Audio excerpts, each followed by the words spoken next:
বিভিন্নভাবে আমার উপর কষ্ট পেয়েছেন তাদের উদ্দেশ্যে একজন সাবেক এমপি হিসাবে আমি দুটি কথা বলতে চাই।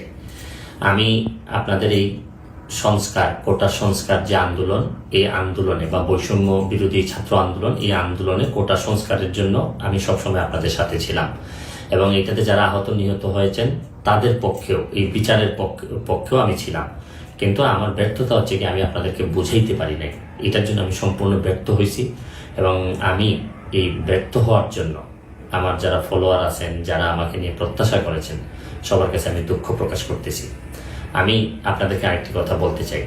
এখন যে কাঠামোগত সংস্কার আপনারা চাচ্ছেন, দেখেন এই সংস্কারের জন্য আমি বহু বছর আগে থেকে কাজ করে যাচ্ছি। আপনারা দেখেন এই দুর্নীতির বিরুদ্ধে যুদ্ধ গত 15 বছরে আপনারা যে 2-3 জন মানুষ দুর্নীতির বিরুদ্ধে সোচ্চার ছিলেন, এর মধ্যে হয়তো আমাকে একজন আপনারা পাবেন। আপনারা জানেন যে আমি এস আলমের বিরুদ্ধে নিজে বাদী হয়ে মামলা করছি টাকা পাচারের জন্য।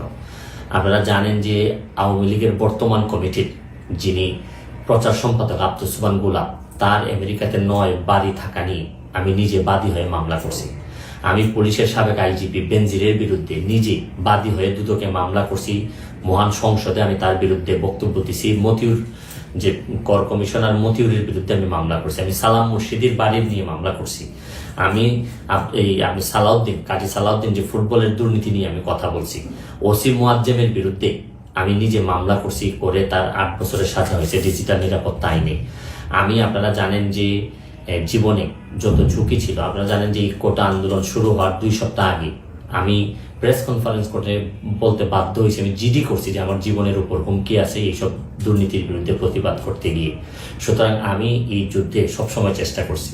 এখন আপনারা যারা যে যুদ্ধ শুরু করছেন, ছাত্র জনতার নেতৃত্বে যে যুদ্ধ, এই যুদ্ধে আমি মনে করি যে দুর্নীতির বিরুদ্ধে যুদ্ধ, এই যুদ্ধে আমি আপনাদের সবসময় আমি আপনাদেরকে দোয়া করি যে আমি যতদিন আসি চেষ্টা করে যাব দুর্নীতির বিরুদ্ধে এই যে যুদ্ধ, এই যুদ্ধে সবসময় শরীর থাকার। আমার জায়গা থেকে আমি